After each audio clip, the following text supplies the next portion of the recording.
Bismillahirrahmanirrahim. Assalamualaikum warahmatullahi wabarakatuh.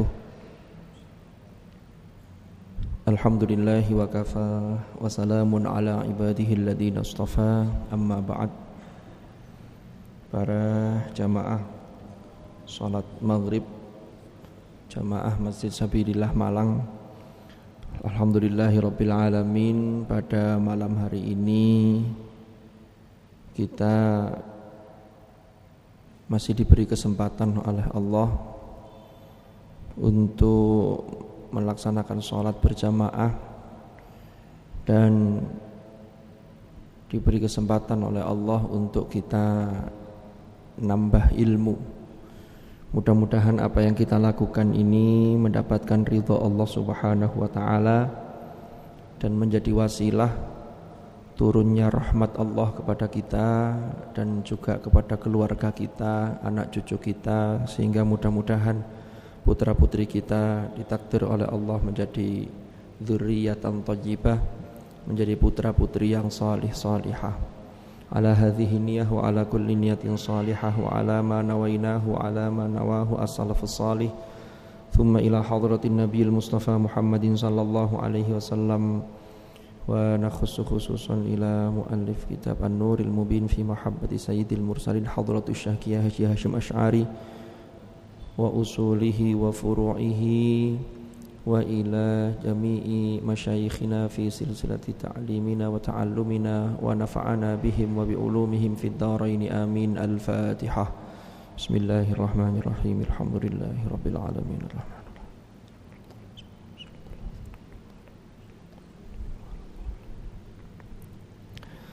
Bismillahirrahmanirrahim. Qala al-muallif rahimahullahu ta'ala wa nafa'ana bihi wa bi'ulumihi fid dharain amin. Kita melanjutkan ngaji kita. Kemarin kita sudah membahas panjang lebar mengenai hadis umirtu an uqatilan nasa hatta yashhadu an la ilaha illallah wa yu'minu bi wa bima ji'tu bihi. Fa'idha fa'alu dhalika asamu minni dima'ahum wa hisabuhum 'ala Allah. Muttafaqun alaih. Pada pertemuan yang lalu ketika saya membaca surah Al-Hajj ayat 39, yaitu tentang ketika umat Islam ketika itu turun izin dari Allah untuk memerangi orang-orang musyrikin, yaitu ayat 39 yang bunyinya udzina lil ladzina yuqataluna bi annahum zulimu. Niki kemarin saya membaca yuqataluna dan yuqatiluna. Kalau panjenengan buka di mushaf yang riwayat Hafiz an Asim seperti yang beredar di kita dan di mayoritas negara-negara Islam, ini kalau riwayat Hafiz qiraah Asim itu memang udzina lil ladzina yuqataluna bi annahum zulimu. Sama-sama qiraah Asim, tapi yang riwayatnya Syu'bah dan ada qiraat imam yang lain itu yang membaca dengan udzina lil ladzina yuqatiluna. Jadi kalau panjenengan kemarin yang mendengarkan lalu menyimak pakai mushaf, loh ini kok keliru. Jadi sebenarnya itu tidak keliru, tapi memang ada versi riwayat dan versi qiraat yang lain, tapi maknanya saling melengkapi. Jadi yuqataluna itu diperangi, jadi diberi izin bagi orang-orang yang diperangi bahwasanya mereka itu orang-orang yang sudah dizalimi. Jadi orang mukmin itu dizalimi duluan oleh orang-orang kafir, terutama musyrikin Mekah ketika itu. Ya. Kalau udzina lil ladzina yuqatiluna, maka diizinkan bagi orang-orang untuk memerangi. Kenapa kok mereka dibolehkan memerangi? Karena mereka sesungguhnya sudah dizalimi. Jadi maknanya begitu. Tapi saya tidak akan panjang lebar mengenai qiraat, ini hanya sekedar tambahan informasi. Bismillahirrahmanirrahim. Oh ini fal iman ini sampun kalau ini. Sekarang berarti ke wa ma'nal imani bihi alaihi salatu wassalam Wa ma'nal imani utawi makna iman bihi kepada Rasulullah alaihi salatu wassalam iku tasdiqu nubuwatihi. Jadi makna beriman kepada Rasulullah sallallahu alaihi wasallam itu adalah dengan tasdiqu nubuwatihi, yaitu membenarkan, meyakini kenabian atau sifat-sifat nubuwah yang ada pada diri Rasulullah sallallahu alaihi wasallam. Wa risalatillah, dan meyakini bahwa Rasulullah itu adalah Nabi Muhammad itu adalah utusan Allah yang membawa risalah Allah. Jadi kalau kita lihat di wahyu pertama, Iqra bismi rabbikal ladzi khalaq, khalaqal insana min 'alaq, Iqra wa rabbukal akram alladzi 'allama bil qalam, 'allamal insana ma lam ya'lam. Niku para ulama, dengan turunnya ayat ini, maka para ulama di situ menyatakan dan meyakini disitulah Rasulullah resmi dilantik sebagai nabi. Lalu kemudian ketika turun surah Al-Muddathir di ayat-ayat awal-awal itu, ya ayyuhal muddathir, lalu ada perintah qum fa'anzir, maka disitulah resmi Rasulullah dilantik menjadi Rasul karena diperintahkan untuk fa'anzir, untuk memberi peringatan, wa rabbaka fakabbir wa thiyabaka fatahhir, dan seterusnya itu. Jadi beriman, maknanya iman kepada Rasulullah, kepada Nabi Muhammad sallallahu alaihi wasallam itu adalah tasdiqu nubuwatihi wa tasdiqu risalatillahi ta'ala lahu. Maksudnya adalah wa risalatillahi ta'ala lahu, dan meyakini bahwa Allah itu mengutus Rasulullah. Allah memberikan risalahnya kepada Nabi Muhammad untuk disampaikan kepada umatnya. Wa tasdiquhu fi jami'i ma jaa'a bihi, dan yang berikutnya adalah wa tasdiquhu, dan meyakini, membenarkan Rasulullah sallallahu alaihi wasallam fi jami'i ma ing dalam segala sesuatu jaa'a kang teko apa bihi kelawan jaa'a kang teko kang datang sapa nabi bihi kelawan ma anillah yaitu dari Allah. Wama dan sesuatu qala kang dawuh sapa nabi hu ing ma. Jadi kita juga membenarkan semua yang datang, yang dibawa oleh Rasulullah itu datangnya dari Allah. Jadi Rasulullah itu tidak ngarang sendiri. Dan kalau kita dengarkan pengajian-pengajian guru-guru kita, ulama-ulama kita, termasuk diantaranya pernah dijelaskan oleh salah seorang ulama di Indonesia yang sangat alim, yaitu Gus Baha, mungkin semuanya sudah tahu beliau. Jadi apa yang disampaikan oleh Hadratur Rasul Nabi Muhammad SAW itu tidak terputus dari nabi-nabi sebelumnya. Makanya di runtutan akhir surat Al-Baqarah itu ada ayat la nufarriqu baina ahadim mir rusulih. Jadi tidak diputus-putus, tidak dipisah-pisah, karena itu adalah satu kesatuan. Semuanya itu membawa risalahnya Allah. Jadi Nabi Musa, Nabi Isa itu semua membawa risalahnya Allah. Jadi jangan sampai ada orang beriman yang mengatakan bahwa Nabi Musa itu adalah nabinya orang Yahudi, Nabi Isa itu nabinya orang Nasrani. Jadi sesungguhnya yang dibawa oleh beliau-beliau itu sama aslinya ketauhidan. Hanya kemudian pengikutnya ini yang kemudian menyimpangkan ajaran yang ketauhidan ini. Ini mulai dari siapa? Mulai dari millata Ibrahim. Sebelumnya ada Nuh. Nabi Nuh itu juga mengajarkan ketauhidan.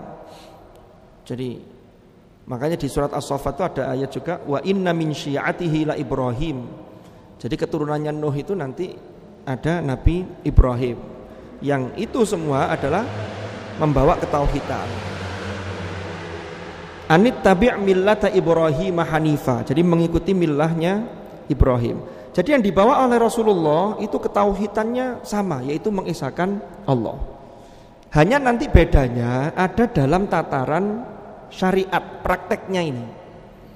Dulu Nabi Sulaiman sholatnya, wakilah sholatnya Nabi Sulaiman itu hanya berdiri saja. tanpa ada rukuk, tanpa ada sujud, sehingga beliau ketika sholat ternyata meninggal ketika sholat. Tidak ada yang tahu, baru tahu ketika beliau tersungkur gara-gara apa? Tongkatnya itu dimakan rayap, langsung beliau tersungkur. Jadi sampai pasukannya dari golongan jin juga tidak tahu kalau ternyata Nabi Sulaiman sudah wafat. Tapi inti ajarannya sama, yaitu mengesahkan Allah. Makanya la nufarriqu baina ahadim mir rusuli. Jadi kita meyakini, membenarkan semua yang dibawa oleh Rasulullah sallallahu alaihi wasallam dan apa yang beliau dawuhkan itu sumbernya dari Allah. Di dalam surat An-Najm Allah berfirman, "Wa ma yantiqu 'anil hawa in huwa illa wahyu yuha." Jadi Rasulullah itu tidak dawuh, tidak berbicara dari yang muncul dari kepentingan dirinya atau hawa nafsunya. Tapi sesungguhnya adalah in huwa illa wahyu yuha, yaitu wahyu yang diwahyukan kepada beliau. Jadi ini makna beriman kepada Rasulullah itu runtutannya ini. Jadi percaya kepada kenabian beliau, percaya kerasulan beliau, bahwa beliau adalah diutus oleh Allah menjadi rasul untuk menyampaikan risalah. Lalu percaya membenarkan dalam semua hal yang dibawa oleh beliau itu adalah dari Allah dan apa yang didawuhkan oleh beliau. Makanya saking luar biasanya itu sampai-sampai dawuh Rasulullah itu diteliti betul, apakah ini betul-betul dawuhnya beliau. Makanya dalam ilmu hadis itu nanti ada kategori-kategori hadis, ada sahih, ada hasan, dan seterusnya, ada dhaif. Saya pernah mendengar ceramahnya Profesor Kiai Ali Mustafa Yaqub. Itu beliau salah seorang guru besar hadis dan ilmu hadis di Indonesia, yang dulu pernah jadi imam besar Masjid Istiqlal. Beliau sudah wafat. Beliau pernah cerita, itu saking hati-hatinya, apakah itu betul-betul hadis Rasulullah, itu penelitian hadis itu luar biasa jelimetnya. Berbeda dengan kalau yang mengucapkan itu orang-orang selain Rasulullah. Walaupun seorang tokoh, umpama kalau kita baca buku, kata filosof Yunani Aristoteles, itu tidak ada orang yang pernah meneliti apakah betul Aristoteles itu pernah mengatakan begitu. Tidak ada penelitian tentang itu. Menurut Plato, kita hanya tahu dari buku-buku, tapi tidak ada yang meneliti secara runtut. Ini katanya ini, katanya. Kalau hadis itu runtut, diteliti betul itu. Al-Jami'us Sahih, kitab Sahih Bukhari, Sahihul Bukhari itu jelas haddatsana an sampai pada Rasulullah. Jadi ini saking luar biasanya apa yang didawuhkan oleh beliau dan untuk menjaga betul. Oke, kita lanjutkan. Wa mutabaqatu tasdiqil qalbi bidzalika syahadatul lisan. Wa mutabaqatu tasdiqil qalbi. Adapun persesuaian, kecocokan pembenaran hati ya dengan hal tersebut, bidzalika iku syahadatul lisan, yaitu persaksian dengan lisan. Jadi kalau kita yakin, maka butuh diucapkan secara lisan. Bi annahu Rasulullah, maka orang syahadat itu mengucapkan dengan lisan. Jadi kalau ada orang masuk Islam lalu dibimbing membaca 2 kalimat syahadat, maka itu persaksian yang sudah yakin di dalam hati itu, maka dibuktikan dengan ucapan lisan. Iku syahadatul lisan bi annahu Rasulullah, bahwasannya Muhammad iku Rasulullah, yaitu utusan Allah. Fa idza jatama'at tasdiqu bihi fa idza ijtama'a maka apabila telah berkumpul, telah bersatu opo at-tasdiqu bihi, yaitu percaya kepada Nabi, kepada Rasulullah Muhammad sallallahu alaihi wasallam, bil qalbi dengan hati, wan nutqu bisyahadati bidzalika bil lisan, dan mengucapkan dengan mengucapkan kalimat syahadat itu diucapkan dengan lisan, tamma maka sempurna opo al imanu, keimanan seseorang kepada Rasulullah, wat tasdiqu lahu, dan kepercayaan seseorang kepada Rasulullah. Jadi tidak bisa seseorang yang menyatakan saya percaya lalu hatinya tapi tidak mengucapkan 2 kalimat syahadat, maka harus sinkron hati dengan pengucapan 2 kalimat syahadat. Jadi setelah hatinya ini percaya lalu diucapkan dengan lisan. Inilah kemudian dikatakan tamma, maka sempurna opo al imanu, keimanan seseorang, wattasdiku, dan pembenaran seseorang lahu terhadap Rasulullah Muhammad sallallahu alaihi wasallam. Wa qad warada fi hadits Jibril. Jadi ini makna iman ini, keimanan seseorang terhadap Rasulullah, atau keimanan itu dikatakan sempurna kalau sudah percaya kepada Rasulullah dengan cara 2 hal tadi. Hatinya percaya lalu diucapkan dengan lisan. Ini berdasarkan hadis Rasulullah sallallahu alaihi wasallam, yang mana hadis itu terkait ketika Jibril alaihi salam itu mendatangi Rasulullah sallallahu alaihi wasallam. Waqad warada fi hadithi Jibril idz qala. Jadi ketika Jibril bertanya kepada Rasulullah, akhbirni anil Islam, beritahukanlah kepadaku, terangkanlah kepadaku tentang apa itu Islam. Annahu, bahwasanya Rasulullah sallallahu alaihi wasallam qala, Rasulullah kemudian bersabda menjelaskan akhbirni anil Islam, antashhada an la ilaha illallah wa anna Muhammadan Rasulullah. Ya. Lalu ada lanjutannya ini, yaitu yang kemudian kita kenal dengan yang namanya rukun Islam. Kemudian Jibril bertanya, tsumma sa'ala, kemudian Jibril bertanya kepada Nabi anil iman, tentang iman. Akhbirni anil Islam. Maka akhbirni anil iman. Kemudian faqala, Rasulullah bersabda menjawab dari pertanyaan Jibril tadi, antu'mina billahi wa malaikatihi wa kutubihi wa rusulihi ila akhiril hadits. Ya, wa bil yaumil akhiri wa bil qadri khair wa rusulihi wa bil yaumil akhir wa bil qadri khairihi wa syarrihi. Yaitu antu'mina billah, engkau beriman kepada Allah, wa malaikatihi, dan para malaikatnya, wa kutubihi wa rusulihi. Nah, wa kutubihi wa rusulihi ini, di sini kutub ini menggunakan jamak, termasuk malaikat jamak, karena malaikat itu makhluk, salah satu makhluk Allah, jumlahnya juga banyak. Memang dalam akidah Ahlus Sunnah wal Jamaah itu yang wajib kita ketahui itu ada 10. Ya. Wa kutubihi ini kita percaya bahwa kita percaya terhadap kitab-kitab yang diturunkan oleh Allah. Hanya bedanya, kalau percaya kepada kitab-kitab sebelum Al-Quran, kita percaya Allah pernah menurunkan Taurat, Allah pernah menurunkan Injil. Ini namanya beriman secara global, beriman secara ijmali, itu sudah cukup. Kalau untuk kitab-kitab selain Al-Quran, Allah menurunkan Zabur. Kenapa? Ya, yang penting wajib percaya. Karena kalau kita lacak sekarang, yang ori, yang masih asli, yang belum ada penyimpangan, itu kita tidak tahu. Tidak tahu ada di mana yang asli. Nah, lalu kemudian kalau beriman terhadap kitab suci kita, yaitu Al-Quran yang diturunkan kepada baginda Rasulullah Muhammad SAW, disinilah umat Islam ini tidak cukup hanya percaya secara ijmali. Saya percaya kalau Allah itu menurunkan Al-Quran kepada Nabi Muhammad melalui malaikat Jibril. Tidak cukup. Harus ada langkah lebih lanjut. Kewajiban kita terhadap Al-Quran yaitu beriman secara tafsili. Nah, ini namanya tafsili. Tafsili itu berarti rinci. Isi kandungannya, apa isi Al-Quran. Caranya gimana? Ya kita belajar dari guru-guru kita.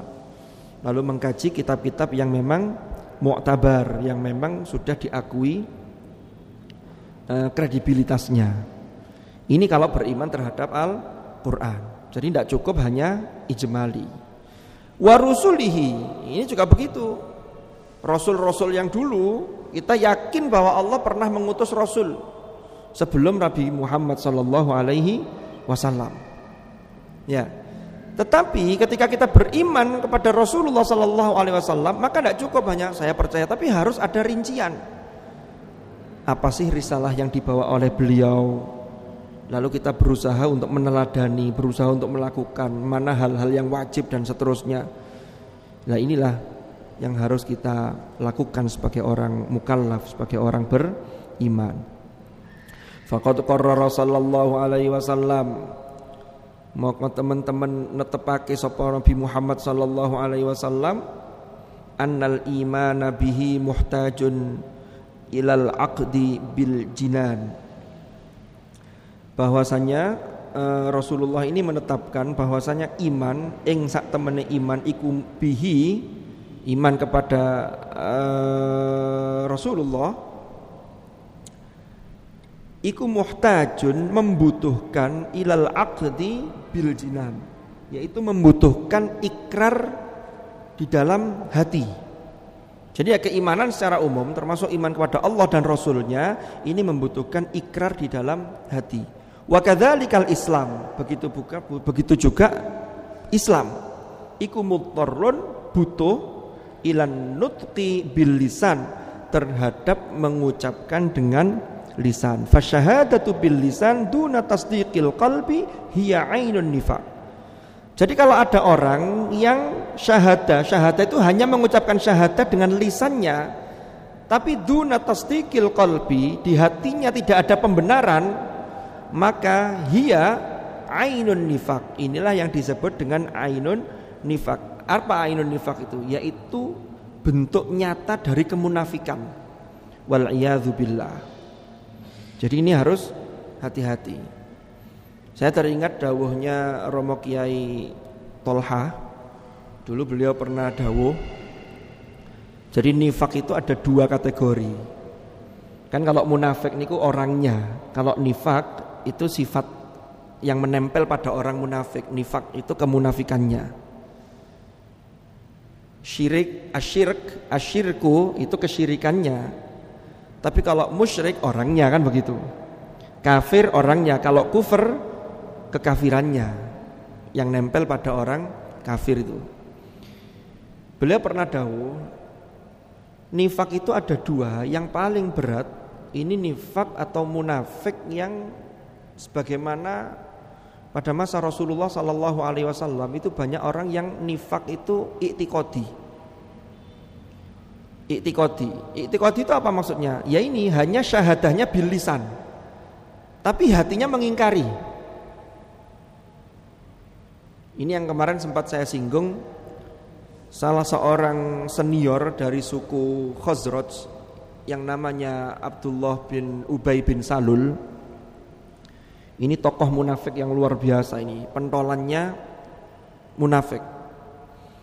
Karena Abdullah bin Ubay bin Salul ini kan ketika Rasulullah masuk ke kota Yathrib, lalu bisa mendamaikan dua suku yang sudah lama bertikai, yaitu Aus dan Khazraj ini. Tokoh-tokohnya yang seangkatan dengan Abdullah bin Ubay bin Salul sudah banyak yang meninggal karena ketika perang-perang antar suku ini. Ketika itu Abdullah bin Ubay bin Salul itu sudah berharap bahwa dirinya yang akan diangkat sebagai pemimpin di Madinah karena dia yang paling senior. Ternyata faktanya enggak. Karena Rasulullah sendiri yang memimpin kota Madinah dan memimpin seluruh umat yang ada di Madinah ketika itu untuk hidup rukun secara berdampingan.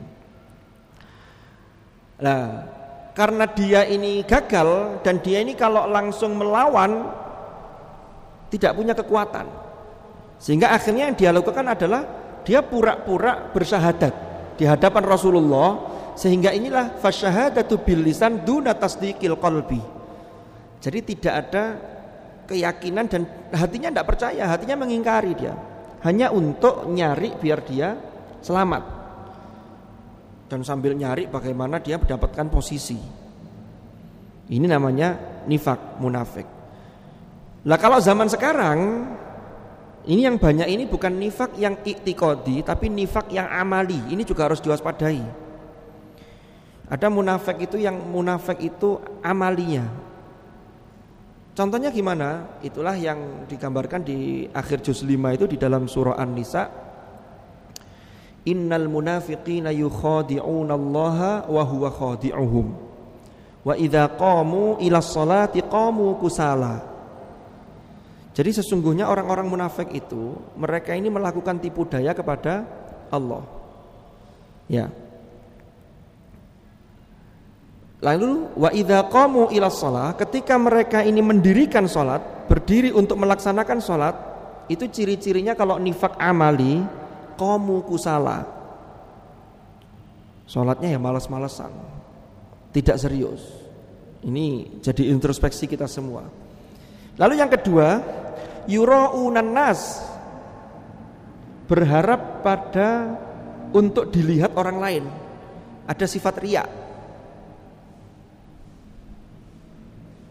Jadi ini contoh nifak yang amali. Yura'unan nas. Jadi kalau pas banyak di tempat banyak orang itu seakan-akan dikhusyuk-khusyukkan. Lalu yang ketiga cirinya, wala yadhkurunallaha illa qalila. Dia tidak ingat Allah dalam sholatnya itu kecuali sedikit. Jadi ini yang namanya masuk kategori nifak yang amali. Jadi ini harus kita waspadai. Wal iyadzu billah, naudzubillah. Mudah-mudahan Allah melindungi kita dan kita memohon perlindungan kepada Allah dari yang semacam ini. Jadi fasyahadatu bil lisan duna tasdiqil qalbi hiya ainun nifaq. Saya ingin menjelaskan lebih jelas, lebih detail ini terkait dengan iman dan Islam ini.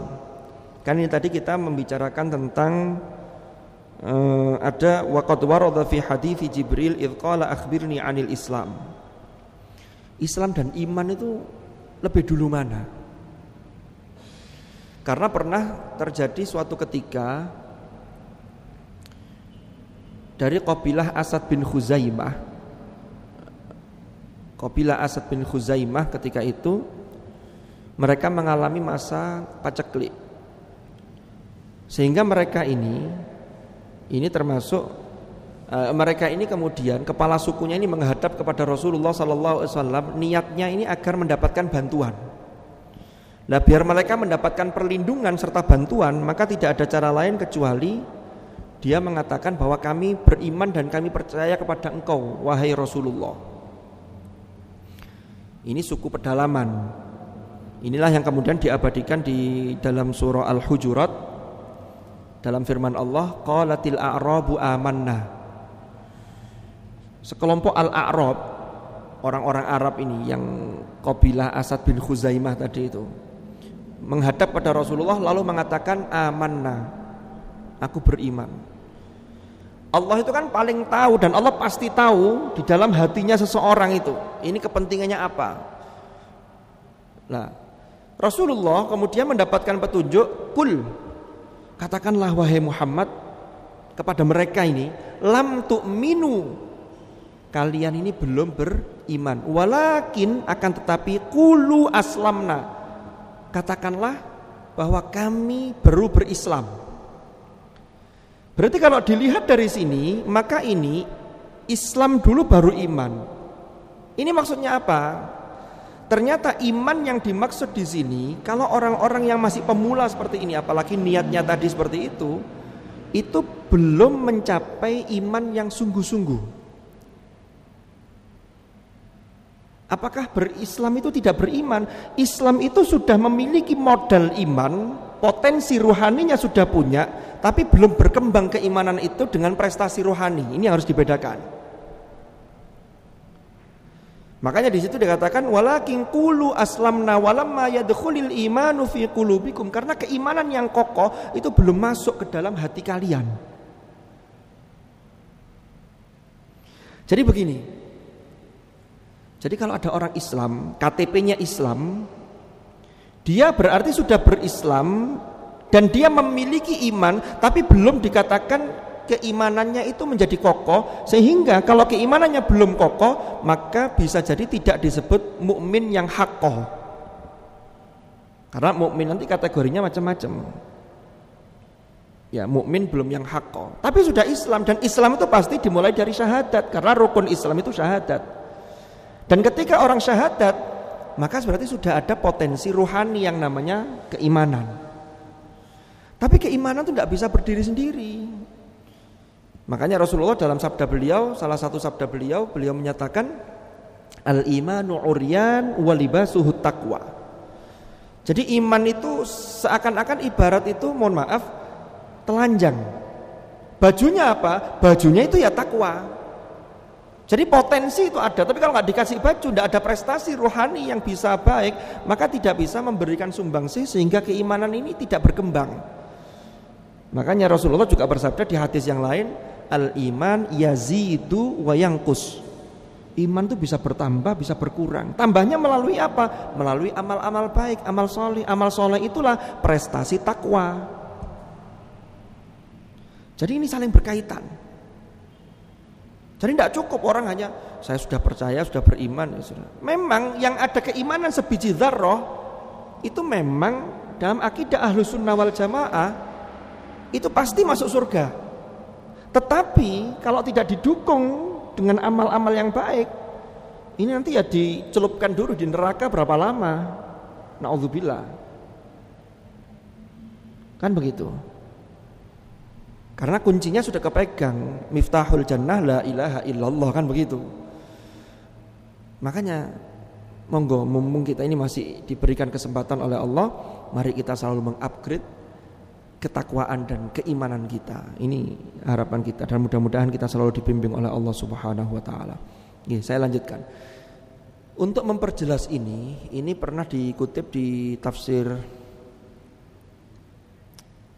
saya baca di tafsir apa itu? Tafsir Al-Misbah. Itu dikutip ada suatu kisah.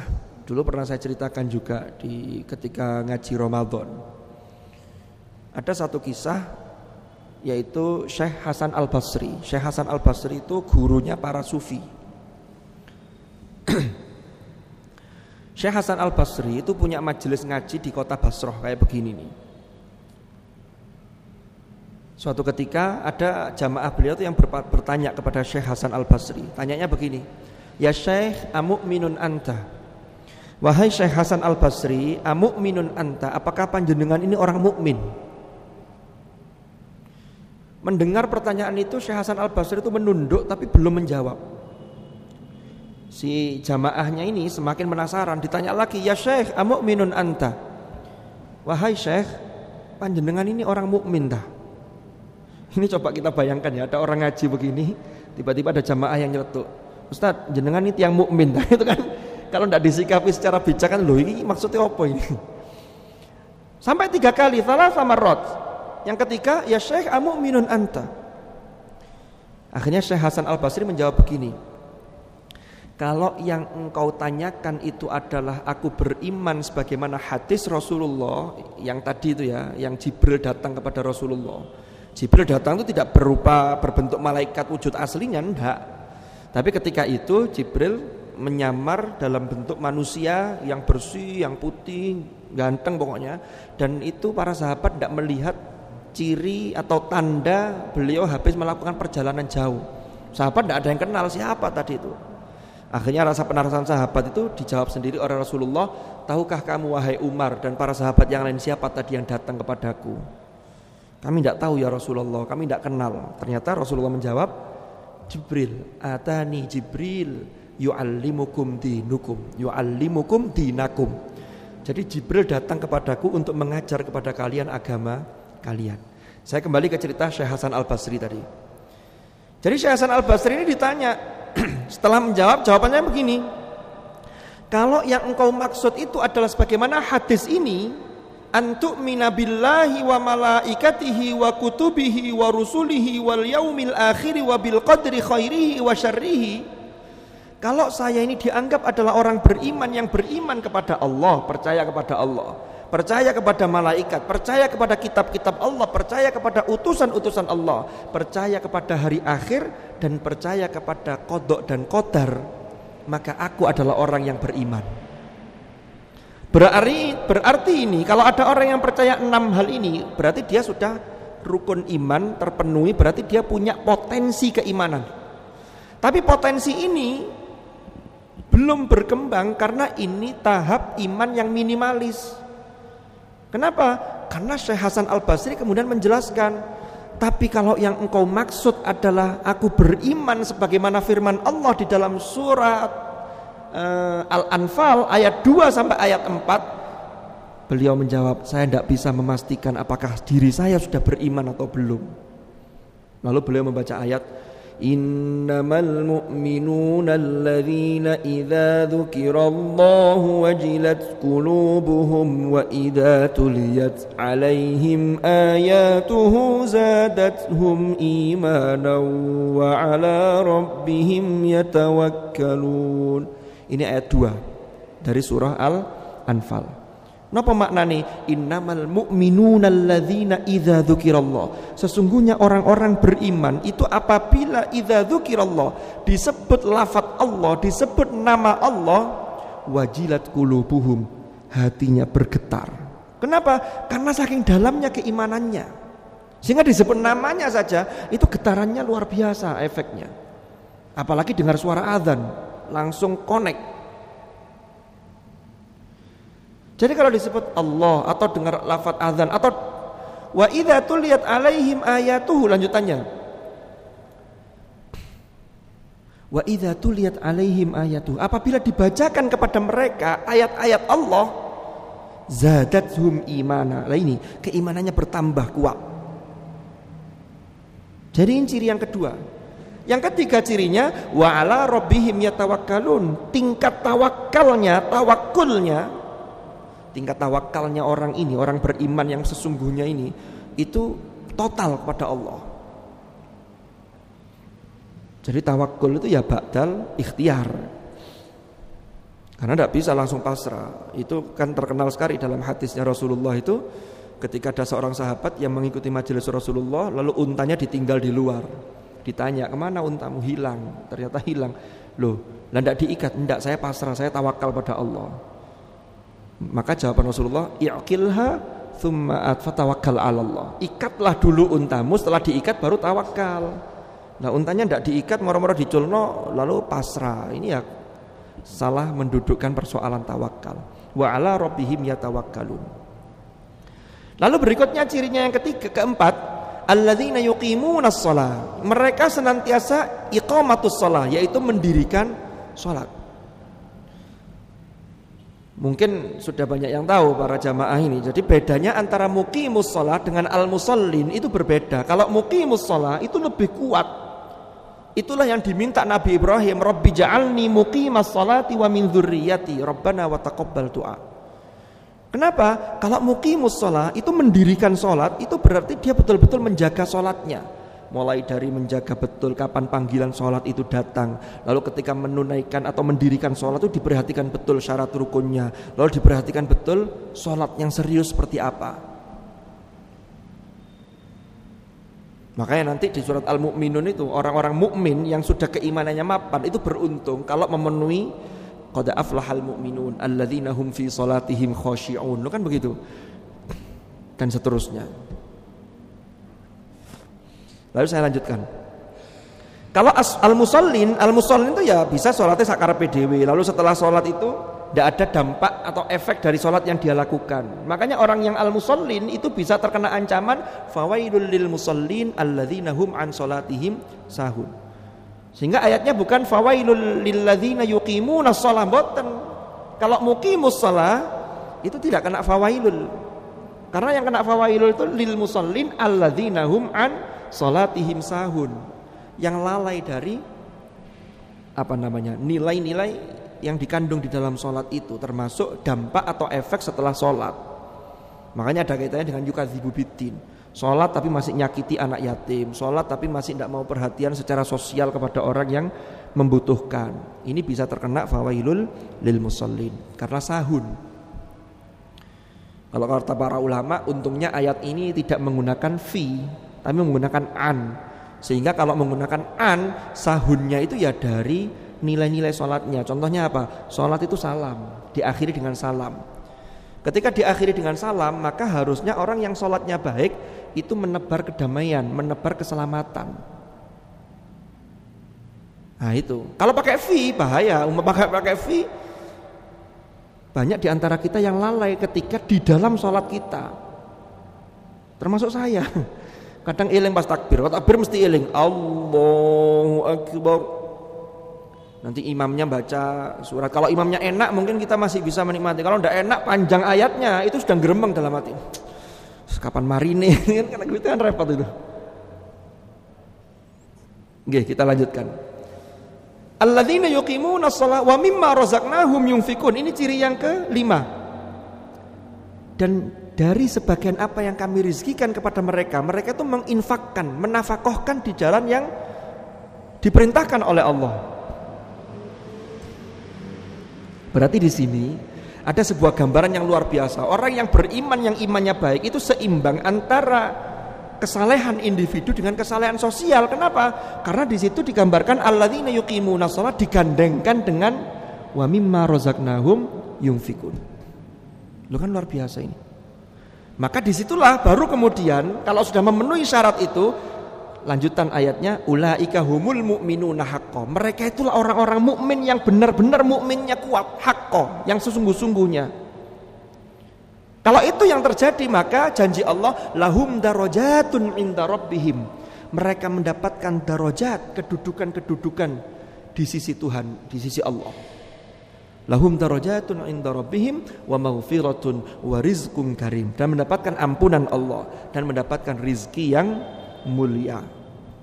Jadi Syekh Hasan Al-Basri itu saking tawaduknya, beliau tidak menyatakan aku ini orang mukmin, baik mukmin yang dikatakan oleh hadis Rasulullah beriman kepada 6 rukun iman. Dan juga aku adalah orang mukmin yang sesungguhnya sebagaimana surat Al-Anfal ayat 2 sampai 4.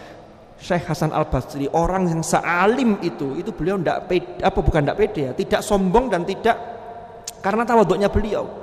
Dan tidak pedenya mengatakan iki lho wong apik, enggak. Padahal semua mengakui bahwa beliau orang baik, orang alim, orang yang dekat dengan Allah, bahkan termasuk min auliyaillah, termasuk tokoh sufi besar.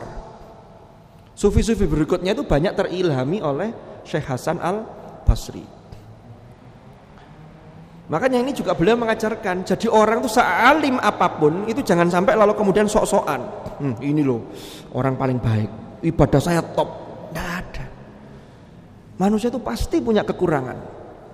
Makanya nanti kita mudah-mudahan masuk golongan yang dimasukkan surga oleh Allah. Dan masuk surga itu bukan karena amal kita, tapi sekali lagi karena rahmat dan kasih sayang Allah. Karena amal kita tidak mungkin nutut untuk ngejar kenikmatan surga yang sifatnya abadi. Jadi ini yang harus kita tanamkan dalam diri kita. Okay?